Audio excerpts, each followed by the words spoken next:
কি অবস্থা পোলাপান, কেমন দিলাম মাইকা সারা বাস। এভাবে যে ডাইকা নিয়ে যায় ভৈরা দিবে, আগে জানলে খেলতেই যেতাম না।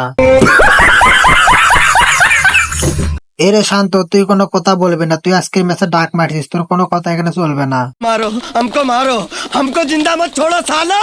তবে আমাদের সাথে এটা অন্যায় হয়েছে, কারণ আমরা পঞ্চ পাণ্ডব সারা 20 বছর পর মাঠে খেলতে নেমেছি। অন্তত ওদের উচিত ছিল যে আমাদেরকে একটা সিরিজ জয় করতে দেওয়া। ओ भाई मारो मुझे, मारो मारो मुझे, मारो मारो।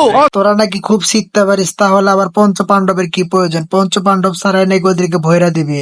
আর ওই মুশফিক ভাই কোনো চাপে নিয়ে না, শ্রীলঙ্কাকে টি-20 খেয়ে দেওয়ার জন্য নাসুম আহমেদ আমি একাই যথেষ্ট। कौन है ये लोग? कहां से आते हैं? জরুরি ভিত্তিতে বাংলাদেশ দলে ইন্ডিয়া থেকে কিছু ক্রিকেটার পাঠানো উচিত। তাহলে এরা যে সিরিজ খেলতে গেছে এদের দিয়ে কি করা উচিত? তাহলে এদের জুলাইয়ে ছাত্র হত্যা মামলার দায়ে জেলে পাঠানো হোক। तो लगा मेरा मजाक। তোরা এত বেশি কথা বলিস কে? এখানে কথা হবে বাংলাদেশ শ্রীলঙ্কা। তোদেরকে যে ইংল্যান্ড ভৈরা দিল সেটা তো একবার আমরা বলি নাই। সবাই চুপ থাকো, মেরা সার কিন্তু এখন খেপে যাচ্ছে।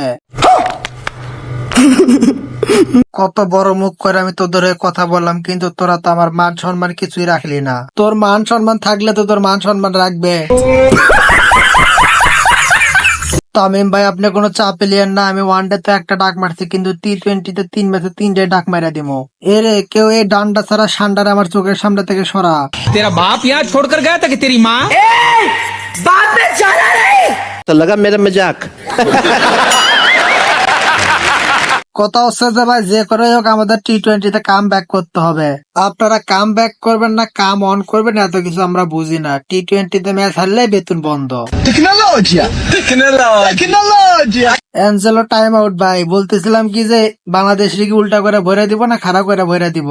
তোরা যে করে হোক যে কোনো একটারে টাইম আউট কর, তারপরে বাকিটা আমি দেখতেছি। रहा नहीं जाता, तड़प ही ऐसी है ना। মনের মাঝে একটা খটকা থাকেই গেল যে বাংলাদেশের আমরা বাংলা ওয়াশ করতে পারলাম না, কিন্তু টি-20 বাংলা ওয়াশ করে দেশে পাঠাই দিব। সিরিজটা হারার পিছনে একমাত্র কারণ হচ্ছে এই লর্ড শান্ত। লর্ড শান্ত যদি ডাব্বাটা না মারতো তাহলে অবশ্যই আমরা ম্যাচটা জিতে যেতাম। তোরা এখন থাম, তোদেরকে আমি একটা সুপরামর্শ দিই। তোরা এখন হাত মুখ দিয়ে প্র্যাকটিস করা শুরু করে দে। আর ভিডিওটা ভালো লাগলে সাবস্ক্রাইব করে আমাদের সঙ্গে থাকুন। ধন্যবাদ।